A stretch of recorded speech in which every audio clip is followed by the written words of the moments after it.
Waterfall is well suited for projects where the objectives are clearly outlined from the beginning.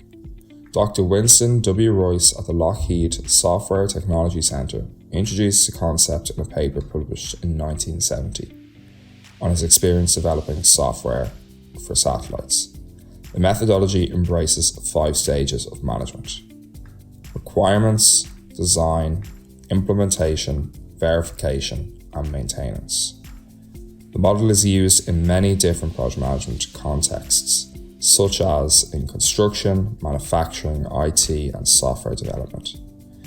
In the waterfall method, each step is dependent on the output of the previous step. There's a linear progression on the way these projects unfold.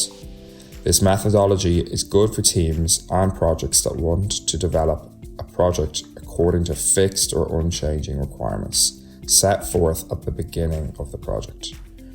Waterfall projects have a high degree of process definition with little or no output variability.